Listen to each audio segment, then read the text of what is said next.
우리가 추구하는 건강한 교회는 육신적으로 건강한 사람들만 모이는 그런 교회가 아닙니다.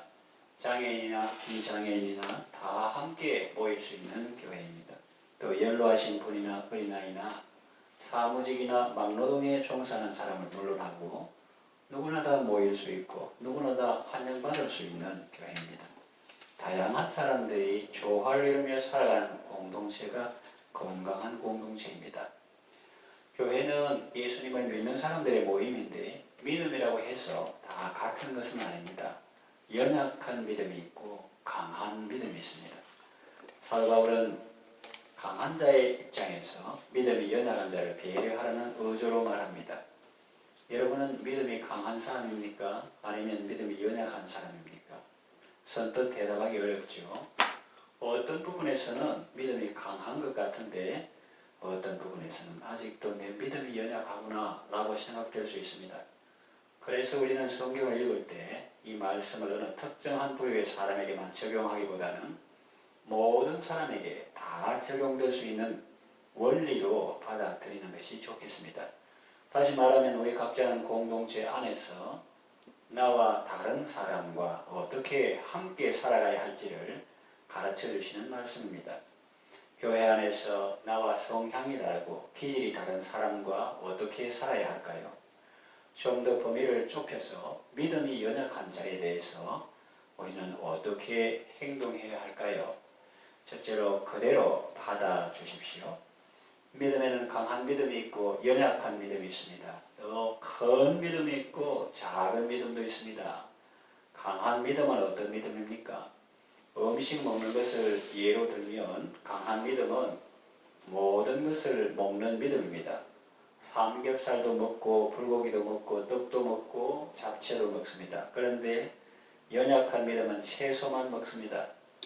오직 부드럽고 연한 것만 먹습니다. 입에 넣으면 살살 녹는 것만 먹습니다. 그러면 몸이 어떻게 되겠습니까? 아주 약해지겠죠. 본문 1절 상반절에 보면 믿음이 연약한 자를 너희가 받되 라고 말씀합니다. 여기서 받으라는 말은 염소처럼 서로 떠받으라는 뜻이 아니죠. 사랑으로 서로 받아주라는 뜻입니다. 그런데 사람들은 실제 삶에서 염소처럼 서로 떠받는 경우가 많습니다.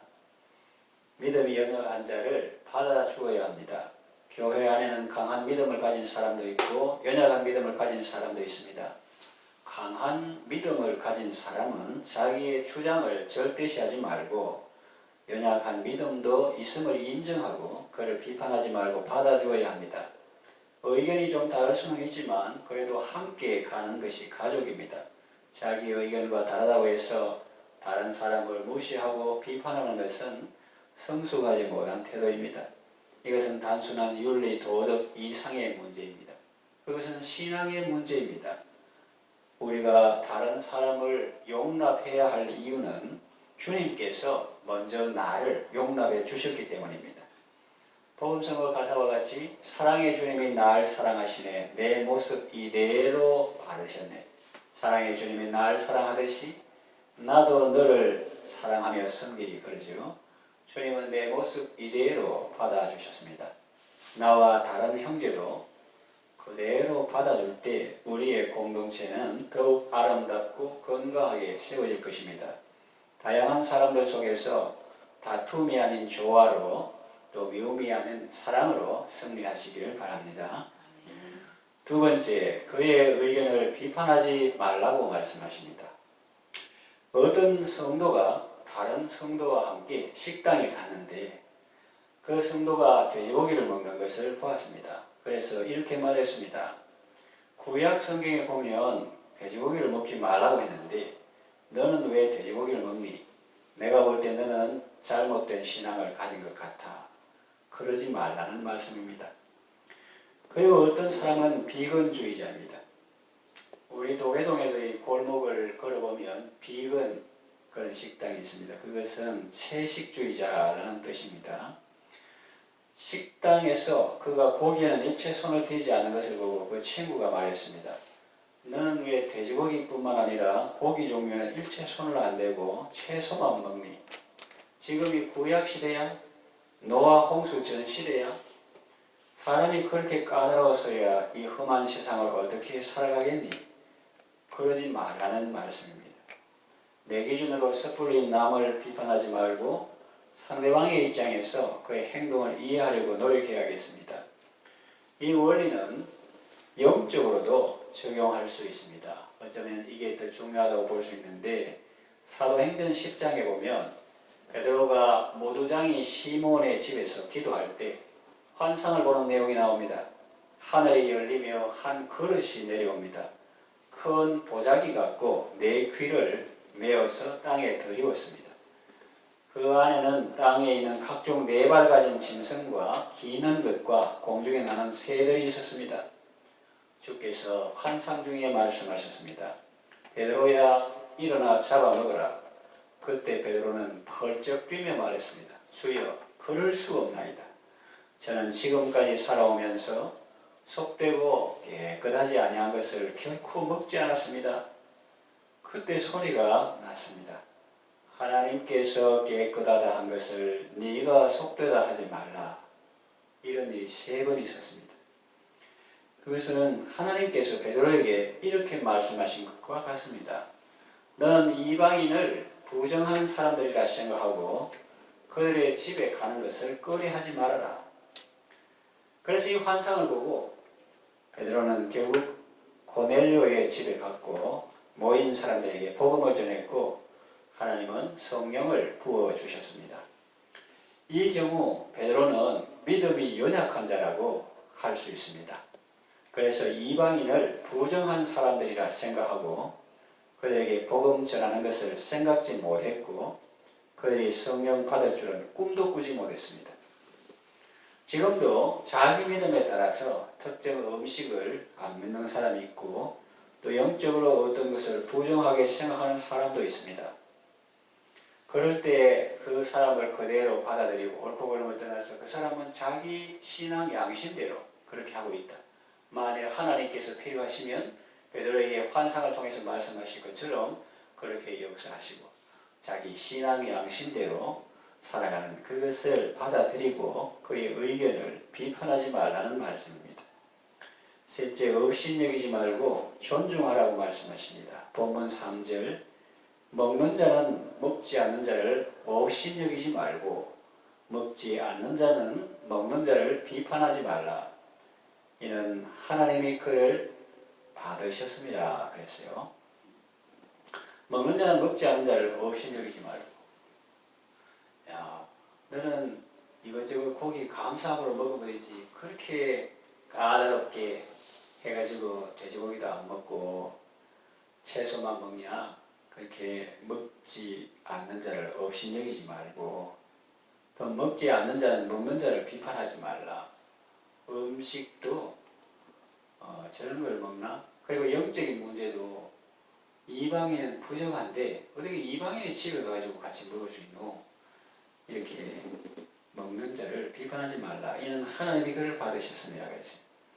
베드로와 같은 경험을 한 사람은 다시 말하면 유대인들은 이방인의 집에 가서 먹고 이런 걸 꿈도 꾸지 못하는데 그러나 하나님께서 내가 깨끗하게 한 것을 네가 속도 하지 말라 그러셔서 이방인에게 가서 복음을 전했더니 성령이 내려오시고 방언을 말하며 하나님 높임을 듣고 그래가지고 이 사람들에게 세례를 주는 이와 같은 경험을 한 사람은 그러지 못한 사람을 업신여기는 가능성이 있습니다.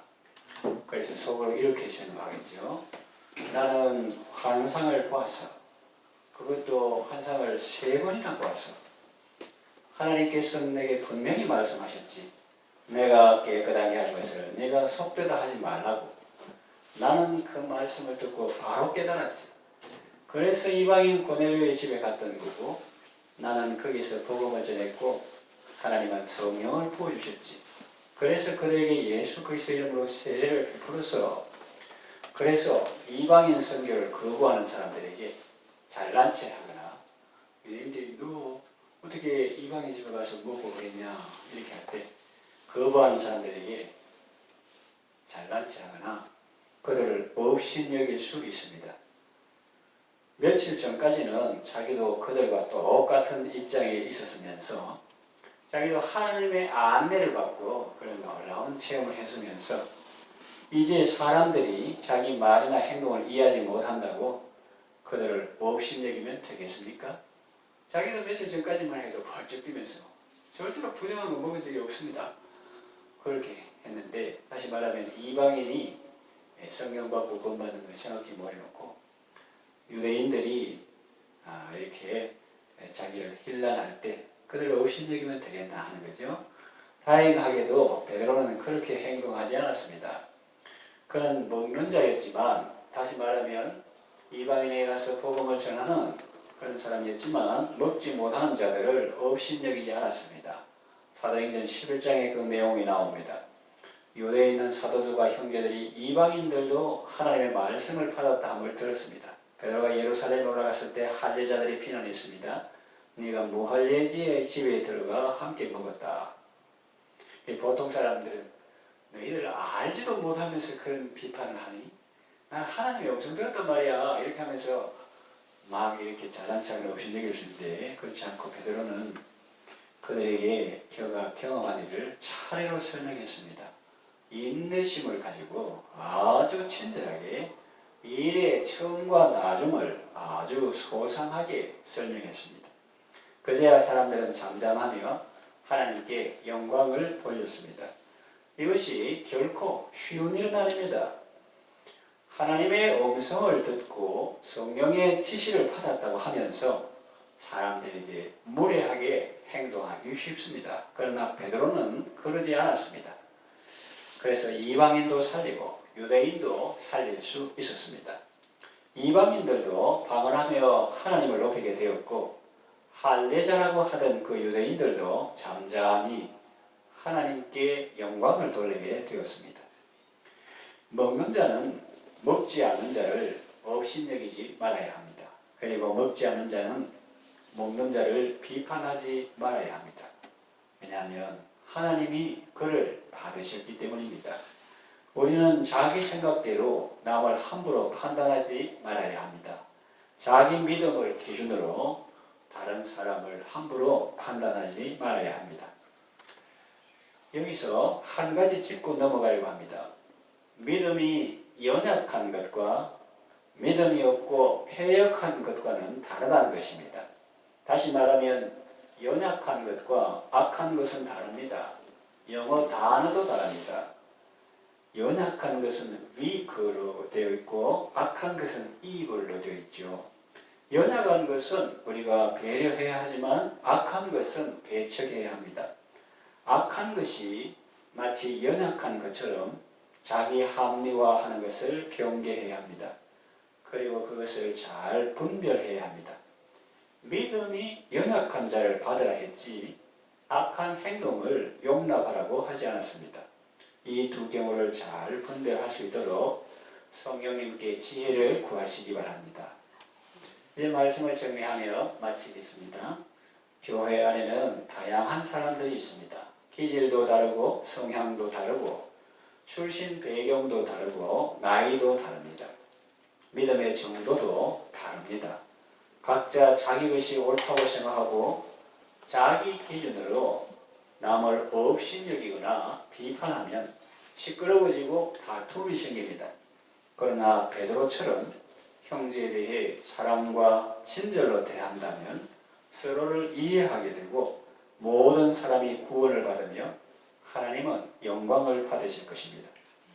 베드로가 형제들에게 그렇게 할 수 있었던 이유가 무엇일까요? 무할례 집에 들어가 함께 먹었다고 힐난하는 그들에게 화내지 않고 친절하게 처음부터 끝까지 소상하게 인내심을 가지고 설명할 수 있었던 이유가 무엇일까요? 그것은 자신도 처음에 하나님의 그런 사랑의 안내를 받았기 때문일 것입니다. 하나님은 내가 연약할 때에 업신여기지 않으시고 친절하게 설명하시며 생명길로 인도해 주셨습니다. 하나님의 자녀인 우리도 믿음이 연약한 자를 업신여기거나 비판하지 말고 그대로 받아들여서 함께 아름다운 공동체를 세워가야 하겠습니다.